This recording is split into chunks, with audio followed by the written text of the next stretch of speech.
estamos aquí para servir a Colombia, servir a las iglesias, servir al seminario y servir a ustedes. Entonces, y toda la vida hemos estado en la obra misionera desde nuestro matrimonio, que es aproximadamente 34, 35 casi. Y pasamos por muchos países. Pasamos por Ecuador, estuvimos en Ecuador unos 10 años. Estuvimos en Holanda, estuvimos en Indonesia, África, y ahora entonces Dios nos mandó a Colombia. Y esta mañana yo puedo con ustedes compartir la palabra de Dios. Entonces, y ese es el gran gozo, porque la palabra de Dios es la vida. Y compartiendo la palabra es compartiendo la vida. Quisiera abrir con ustedes la Biblia. Quisiera leer algunas partes y quiero empezar en Hechos 2. Como ustedes recuerdan, el domingo pasado fue Pentecostés, el día de Pentecostés. Ustedes están en una serie de meditaciones y predicaciones sobre Corintios. Entonces, y hay un enlace entre Hechos 2, el día de Pentecostés, y también el Espíritu de Dios en el cuerpo de Cristo. Entonces, vamos a tocar este tema. Quisiera leer con ustedes en Hechos 2 los versículos 14 a 21. Es el primer discurso de Pedro y vamos a leer un poquito para tener en mente también lo que pasó allí en este día de Pentecostés. Leamos, hermanos. Entonces Pedro, poniéndose en pie con los 11, alzó la voz y les habló diciendo: varones judíos y todos los que habitáis en Jerusalén, esto os sea notorio y oíd mis palabras, porque estos no están ebrios como vosotros suponéis, puesto que es la hora tercera del día, mas esto es lo dicho por el profeta Joel. En los postreros días, dice Dios, derramaré de mi espíritu sobre toda carne, y vuestros hijos y vuestras hijas profetizarán, y vuestros jóvenes verán visiones, y vuestros ancianos soñarán sueños, y de cierto sobre mis siervos y sobre mis siervas, en aquellos días derramaré de mi espíritu y profetizarán. Y daré prodigios arriba en el cielo y señales abajo en la tierra, sangre y fuego y vapor de humo. El sol se convertirá en tinieblas y la luna en sangre, antes que venga el día del Señor, grande y manifiesto, y todo aquel que invocar el nombre del Señor será salvo. Ahora, hermanos, vamos a Corintios. Primero de Corintios, capítulo 12. Y quiero leer una vez más con ustedes los versículos 12 y 13. Entonces, los versículos 12 y 13. Porque así como el cuerpo es uno y tiene muchos miembros, pero todos los miembros del cuerpo, siendo muchos, son un solo cuerpo, así también Cristo. Porque por un solo espíritu fuimos todos bautizados en un cuerpo, sean judíos o griegos, sean esclavos o libres, y a todos se nos dio a beber de un mismo espíritu. Oremos, hermanos. Bendito Dios, ahora queremos abrir nuestros corazones para tu palabra, pero te pedimos que tú entre con tu espíritu para aclarar también las verdades en estos versículos. Y que tú toques, Señor, a todos nosotros aquí presentes. Esto te pedimos en el nombre de Jesucristo. Amén. La fiesta de Pentecostés en nosotros. Amados hermanos de nuestro Señor Jesucristo, en el Teatro Metropolitano José Gutiérrez Gómez se celebran conciertos maravillosos. Además, el precio de la entrada es bastante razonable. Por ejemplo, la semana pasada o 2 semanas pasadas, se presentó una orquesta muy grande con el tema El lago de los cisnes, de un compositor muy famoso, Tchaikovsky. Y podrías conseguir un asiento en el balcón por el precio de un buen almuerzo. Imagínense, entonces la orquesta y nosotros todos espectadores y alrededor del concierto. Ese es fantástico. Tal vez prefieres otro concierto, como de Marcos Witt, o algo así, o Santiago Benavides, ejemplo también.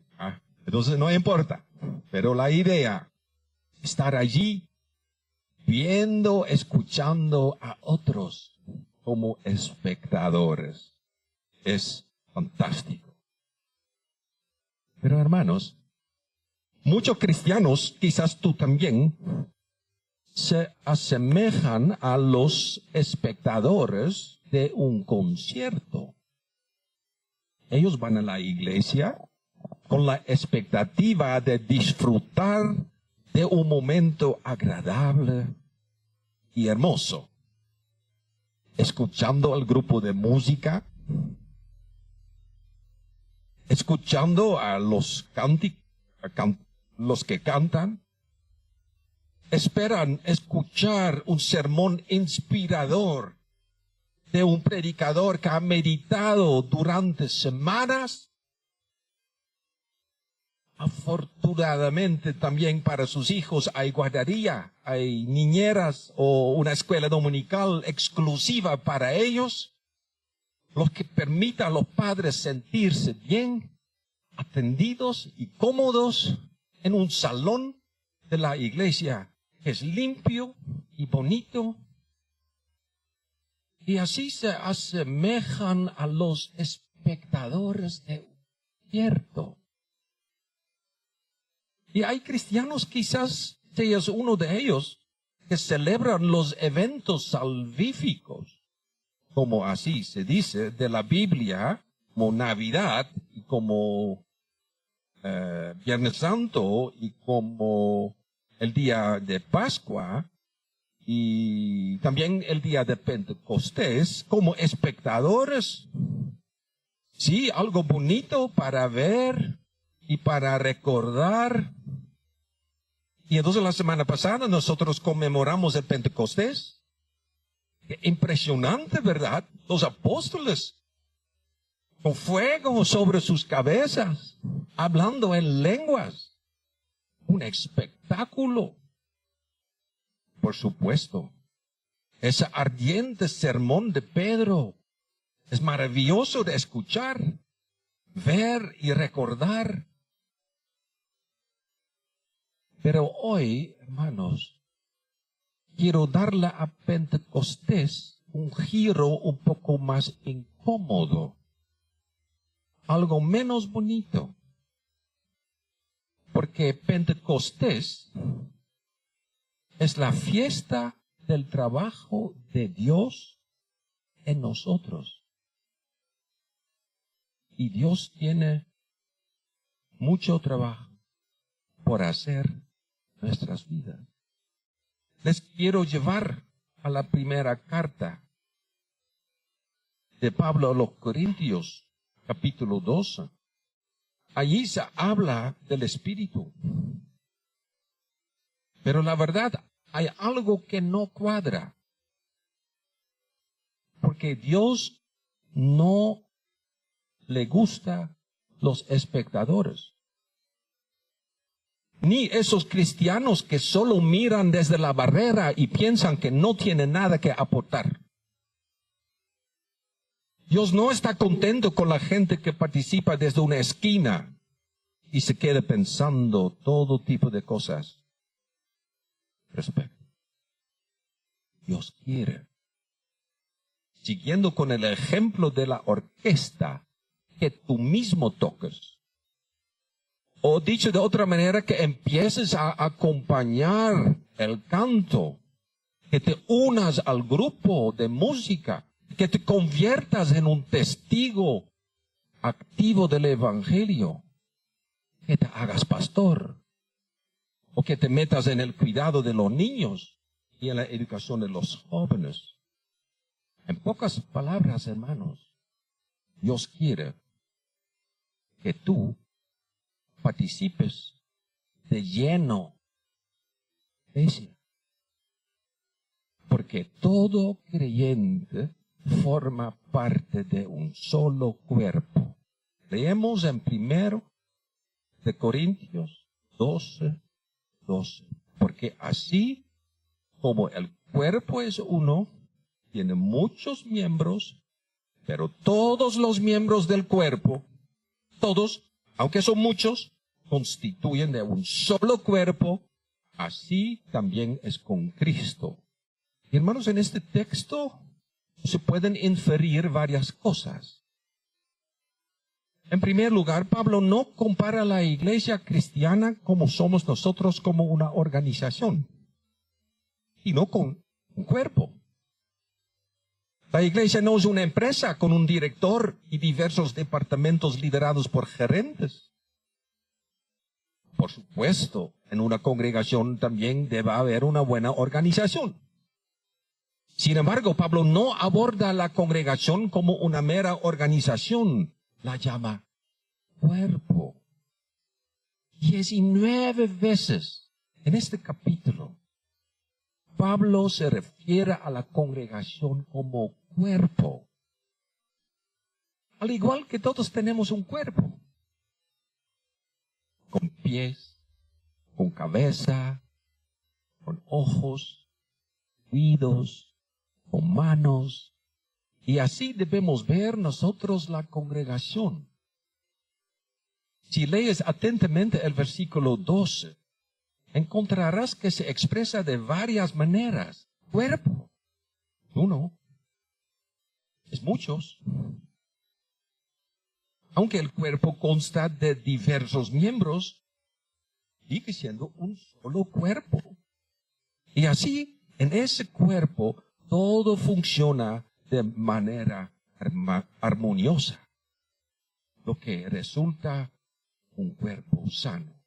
Hermanos, si uno está enfermo, es porque algo en su cuerpo no funciona correctamente. Y eso repercute a toda su salud. Si te duele la cabeza, por ejemplo, es como si tus piernas te negaran o se negaran a avanzar. Y todos los sonidos que entran por tus oídos son demasiados para ti. Y somos un cuerpo interconectado y no una simple asociación con una lista de miembros. Y aquí es donde a menudo las cosas se complican. El libro de Hechos nos ofrece numerosos ejemplos de eso. Y también lo vemos en las cartas de Pablo. Desacuerdos, cuerpo, debates, luchas, discusiones, separaciones. Lo mismo ocurrió en Corintios y yo creo también ocurre acá. Había problemas con el liderazgo. Algunos decían, no, yo soy de Pablo. Otros, yo soy de Apolos. Otros, yo soy de Cristo. O yo soy de Cefas. También existían en la congregación problemas morales, sociales. Había un caso de uno que mantenía relaciones incestuosas, sexuales, con la mujer de su padre. Imagínense. Había cuestiones culturales. ¿Se puede comer carne sacrificada a ídolos o no? Y también había debates sobre doctrina, como la resurrección de los muertos. Imagínense. Y a pesar de todas estas diferencias, Pablo transmite dos mensajes importantes a los corintios y dice, primero, ustedes pueden tener muchos problemas entre ustedes y haber toda clase de conflictos, pero la iglesia es un cuerpo y tú no puedes abandonar el cuerpo. No puedes cortarla un pedazo y esperar que siga funcionando de manera correcta. Y la segunda cosa que menciona es que no todos en el cuerpo pueden hacer las mismas cosas. Todos son importantes. Y no hay espectadores en la congregación. Todos se necesitan, todos contribuyen. Y lo que no se ve es igual de importancia. Una ilustración, hermanos. Hay un pueblo famoso en Colombia, situado a pie de las montañas, sur de Antioquia, conocido por su agua limpia, y se convirtió en un atractivo turístico muy popular. Y venían personas de todas las partes para alojarse y bañarse allí. Sin embargo, en el tiempo surgieron problemas financieros y la administración de la ciudad tuvo que tomar medidas para ver cómo frenar los gastos. Y al revisar la lista de los empleados, entonces, ¿a quién podían despedir? Encontraron en su mayoría nombres conocidos, nombres de amigos. Pero había un nombre que les resultaba desconocido. Nadie sabía qué puesto ocupaba ni por qué estaba en la lista. Bueno, decidieron despedirlo. Sin embargo, con el paso del tiempo, la calidad del agua comenzó a deteriorarse.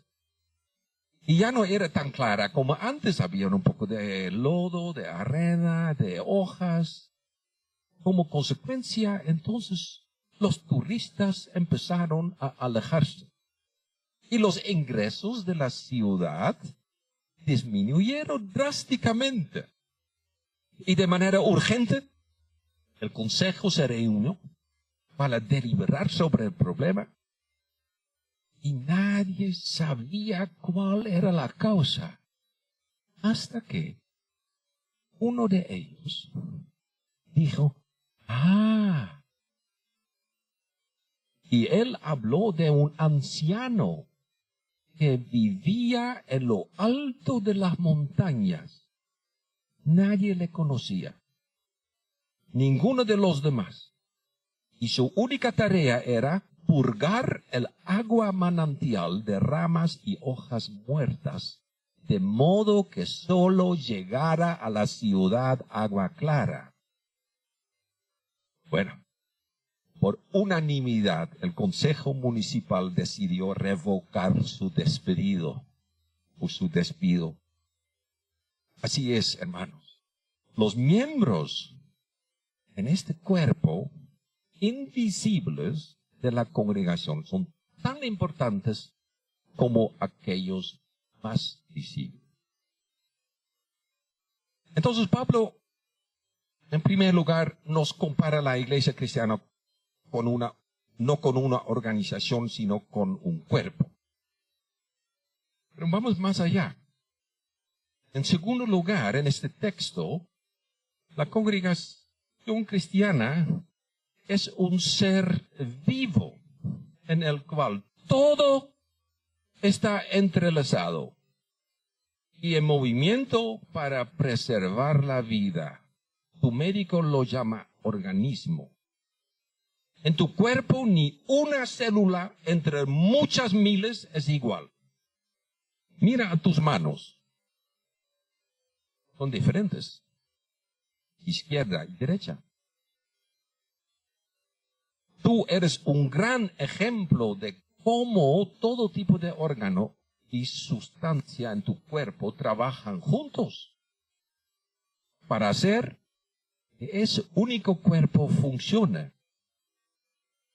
Y aunque tenga 2 oídos y 2 ojos, no son iguales. Y Pablo deja claro en los versículos 14 a 26 que ninguno puede ignorar al otro y que ninguno puede pretender ser más importante que el otro. De hecho, que hay tan gran unión que cuando un miembro sufre, imagínense, los demás también sufren. Y ese miembro se identifica con el otro. Y estamos juntos en todos los sentidos. Y por eso también nos preocupa que hace unos 7 semanas, 8 integrantes de la iglesia evangélica en Calamar, en Guaviare, fueron llevados a la selva. Y hasta ahora no volvieron. Y estamos con un cuerpo grande, cuerpo de los creyentes, cuerpo de Cristo, un cuerpo armonioso, donde todos los miembros trabajan juntos. Hermanos, el Señor Jesús no tiene otro cuerpo. Ese, dice el texto. Cristo necesita este cuerpo, somos nosotros, para hacer algo. Cristo te necesita a todos ustedes, no como espectadores, sino como miembros, no solo la mano o el pie, sino todo el cuerpo. Y el hecho de que la congregación cristiana es un cuerpo, no se aplica solamente en lo pequeño, lo local, pero también eso nos conecta a otras iglesias, al cuerpo de Cristo mundial. Y por eso tampoco puedes participar adecuadamente como iglesia si no conoces otras partes del cuerpo en el mundo. Pablo también señala en Efesios que juntos con el cuerpo grande y pequeño nosotros conocemos a quién es Cristo, nuestra cabeza. Hermanos, desde corta edad, nuestros padres nos enseñaron a lavarnos correctamente. No sé si ustedes recuerdan todavía eso. A cuidar nuestros dientes, a peinarnos, todo eso. También nos enseñaron a vestirnos. No todas las partes de nuestro cuerpo las mostramos a los demás. Y Pablo llama a esas, en este texto, las partes que son menos honorables. Y se pide igual a la congregación que cuide bien de su cuerpo local y nacional y mundial. Somos cuerpo de Cristo en la tierra. Hay que cuidarlo bien. Un ejemplo de santidad y honor y armonía. Y hermanos, ahora llegamos al punto. Para poder hacer eso, tú y yo hemos recibido el Espíritu de Dios. Porque todos los que están en ese cuerpo, dice Pablo, han sido bautizados por el mismo Espíritu. La fiesta de ser sumergido, que es el bautismo en el Espíritu, un regalo prometido y otorgado por Cristo. Puede que no te des cuenta, hermanos, pero la fiesta de Pentecostés te transforma de espectador a miembro activo del cuerpo. Bautizar significa sumergir, así como una pluma se sumerge en un tintero. Sí, es tú sumergido en lo que pertenece a Jesús. Y esto provoca un cambio radical en tu vida. Pentecostés, la fiesta del alistamiento, el Espíritu que viene a habitar en mí. Y esa es la transformación que ocurre en nuestra vida cuando nosotros nos arrepintamos e invoquemos Nombre del Señor. El Espíritu Santo te integra plenamente en el cuerpo de Cristo, sumergiéndote en todo lo que le pertenece. Piensa en eso. Con el Espíritu te ves a ti mismo de una manera diferente, no con sentimientos de baja autoestima o inferioridad, sino como un valioso hijo de Dios. Con el Espíritu adentro cambias tu perspectiva sobre tu prójimo. Ya no lo ves como un competidor o un enemigo, sino como un compañero, una criatura de Dios.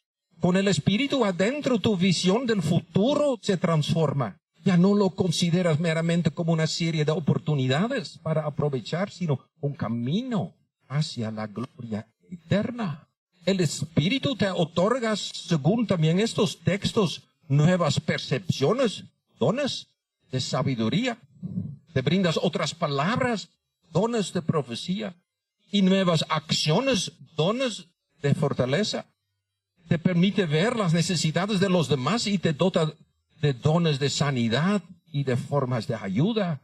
Versículo 28. Estas son las cosas que antes de que el Espíritu se instalara en tu vida no tenías.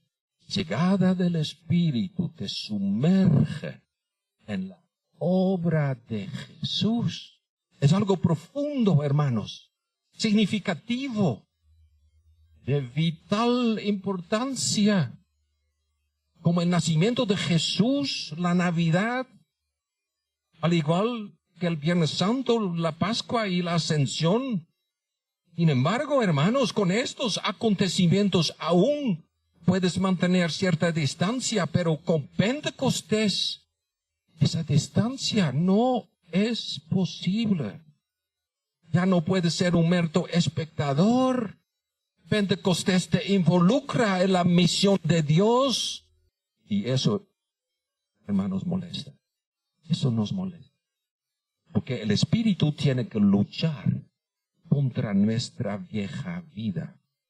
No queremos involucrarnos en el cuerpo muchas veces. El Espíritu tiene que cogernos y tiene que trabajar en nosotros. Él necesita espacio en nuestra vida para su trabajo. También necesitas darle la oportunidad de trabajar en ti y necesitas beber de Él. Y hermanos, eso, sí, eso molesta. En la Biblia, el Espíritu también es comparado con el agua viva. En el Antiguo Testamento, en Zacarías leemos eso. También en Juan 7, donde Jesús dice, el que cree en mí, como dice la Escritura, de su interior brotarán torrentes de agua.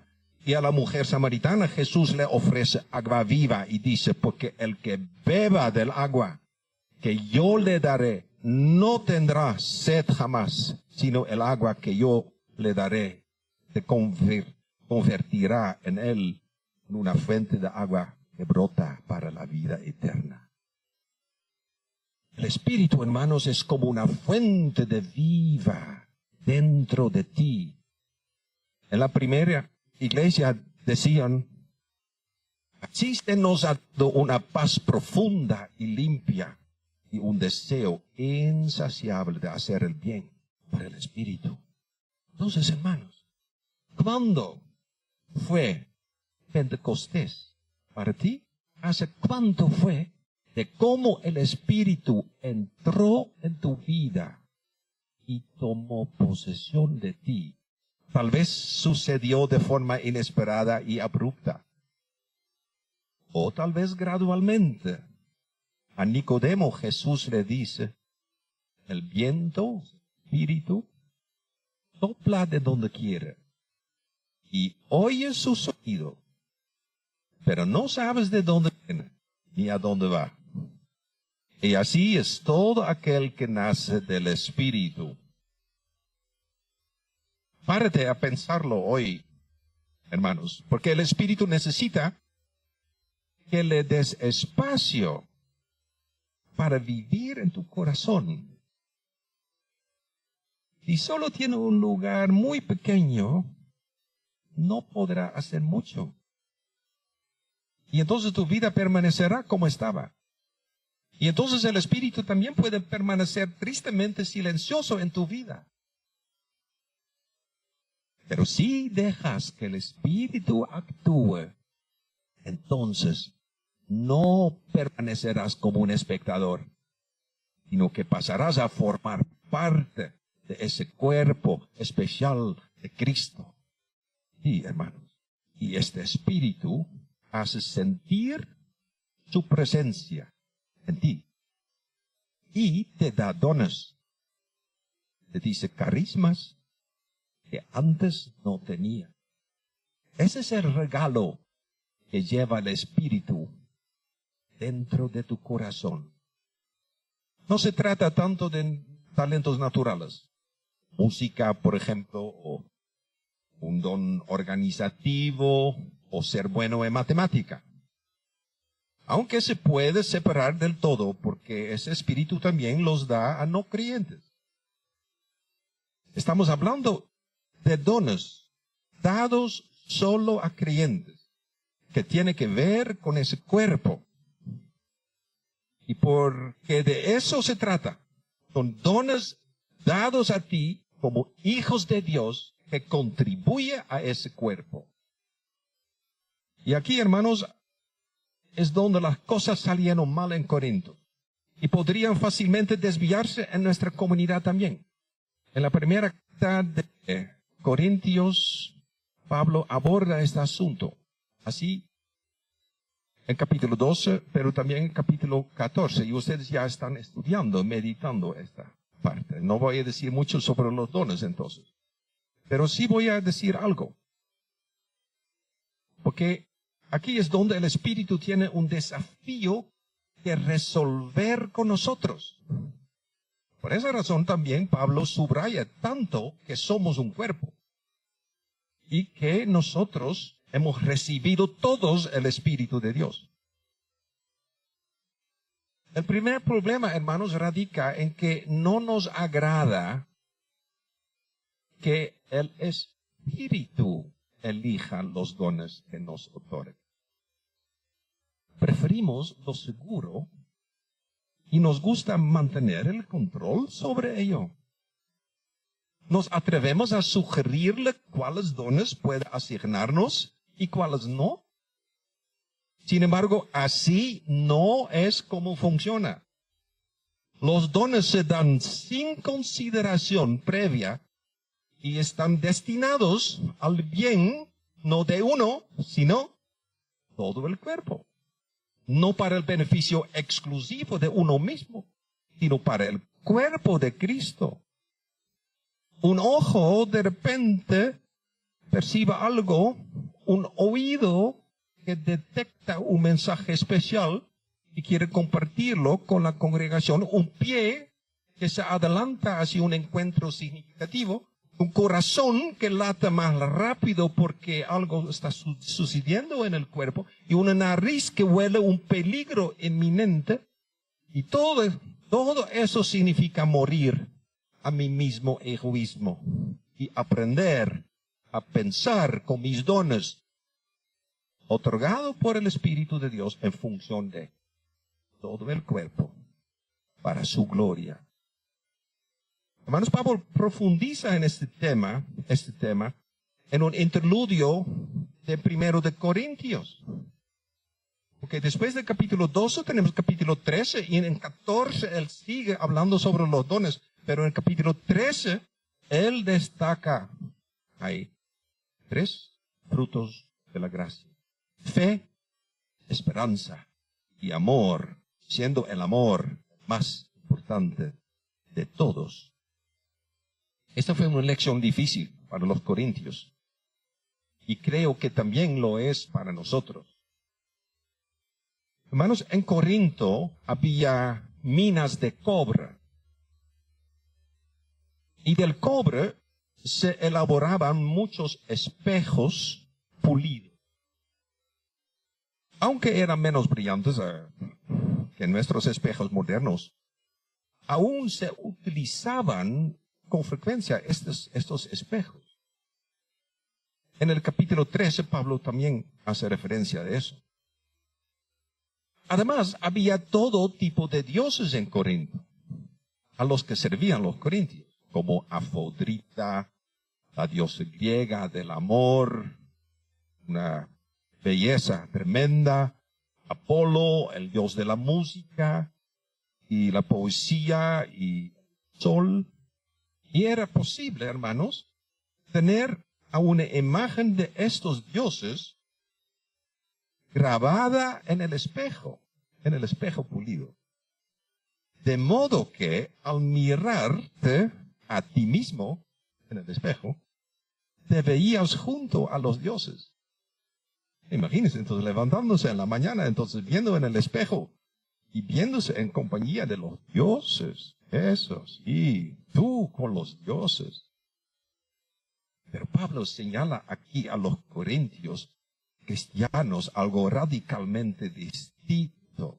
Él dice, no un reflejo que refleja tu imagen junto a los dioses, sino el Espíritu Santo que habita en ti, quien te hace pensar en los demás y en el cuerpo y no en ti mismo, y te otorga dones que tienes como finalidad que ese cuerpo funcione adecuadamente y muestre la gloria de Cristo.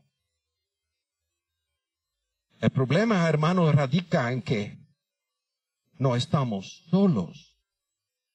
En el cuerpo de Dios, la congregación cristiana, el trabajo lo hacen muchos, hacen todos. Y nadie es tan pequeño que no puede ser útil. Nos necesitamos unos a otros desesperadamente. En el monasterio benedictino, dice la regla de benedictos, el hombre más importante no es el abad, no es el director del monasterio, sino el portero. Alguien que tiene el primer contacto con los visitantes, según las reglas. Qué maravillosamente, hermanos, entrelazados están todos los dones que el Espíritu da en interdependencia en el cuerpo. Una persona puede discernir las notas altas de una pieza musical, pero no darse cuenta de que su casa está en llamas. Y todos los que están en ese cuerpo han sido bautizados en el Espíritu. Hermanos, vamos a concluir. ¿Estás al margen, amigo, entre nosotros? Tal vez hay amigos acá. Se sienten espectadores porque no ha recibido todavía el Espíritu de Dios. ¿Eres un espectador, tal vez? ¿El Espíritu no te ha llevado a rendir tu vida a Cristo? Tengo que decirle, amigo, solo hay un camino. Como dijo Pedro a la gran multitud en el día de Pentecostés. ¿Qué dijo Pedro? Arrepiéntete. Seas bautizado en el Espíritu de Dios. Cada uno de ustedes, en el nombre de Jesucristo, para el perdón de tus pecados. No recibirás dones, hermanos, si no estás en el cuerpo. Primero debes tener contacto con Jesús. Debes formar parte de Él, de su cuerpo. Querido hermano, tal vez tú eres tocado por el Espíritu, pero todavía te sientes como espectador. Entonces significa que el Espíritu de Dios es muy minúsculo en ti. Entonces te resistes a tu propio crecimiento espiritual y la profundización de la fe. No tiene que ser grande o especial. Y no tienes que ser un cristiano maduro. También puede ser algo pequeño. Deja que las pequeñas cosas de tu vida sean buenas. Y que no te dejes allí como espectador. También las cosas pequeñas pueden ser muy grandes. Como dijo en algún momento un predicador que dijo, cualquier trabajo que hagas en la vida y para la congregación, hazlo bien. Y alguien esté llamado para limpiar el piso, que limpie el piso como Botero pintaba y como Santiago Benavides componía música, o como Gabriel García Márquez escribía sus novelas. Que limpie el piso también, que todos los ángeles terrenales y celestiales digan, ya vive un gran limpiador de pisos que entendió su oficio. Hermanos, como protestantes evangélicos corremos un gran peligro. En la tradición protestante hacemos mucho hincapié en la fe personal, individual, y la necesidad personal de nacer de nuevo y de conocer a Cristo. Y eso también es bueno, y es bíblico. Pero hermanos, no debe ocurrir que la fe solamente se limite a uno mismo. Formamos un cuerpo y debemos aprender a escucharnos atentamente unos a otros. Y debemos aprender a mirarnos los unos a los otros y la congregación con los ojos de Cristo. Por así decirlo, y hacernos sensibles a la obra del Espíritu de los demás. Hacer más unos con otros y aprender más de Él. En muchas iglesias se trabajan con planes que vienen directamente del mundo empresarial. Y los pastores son gerentes espirituales. Y hay una visión y misión. Y dentro de tantos años deben haber resultados. Y es muy corporativo eso. Pero lo que falta muchas veces es la sensibilidad al Espíritu Santo, quien sabe muy bien lo que nosotros necesitamos, lo que su cuerpo necesita, cuerpo de Cristo, en tal contexto específico. Hermanos, esa es la enseñanza de Pablo. Primera carta de Pablo a los Corintios, capítulo 12, donde Pablo enseña que cada creyente forma parte de un cuerpo y cada creyente es bautizado en el Espíritu. Y todos los creyentes reciben dones espirituales para edificación del cuerpo, para la gloria de Dios. Y hermanos, esa fiesta de Pentecostés en nosotros. Amén. Oremos, hermanos. Bendito Dios, te damos gracias. Y te pedimos, Señor, que tenga mucha compasión con nosotros. Porque es verdad. En muchos de nosotros, el espacio para el Espíritu en nuestro corazón es muy pequeño. Y eso es lo que tú no quieras. Y te pedimos, Señor, obra en nosotros con este fuego. El fuego del arrepentimiento, fuego de la entrega a ti, al cuerpo de Cristo aquí en la tierra. Para que de esta manera también tu gloria brille también en medio de tanta oscuridad y de tantos tinieblas. Señor, esto queremos pedirte para todos presentes aquí, para todo uno de nosotros, en abundancia. Eso te pedimos en el nombre de Jesucristo. Amén.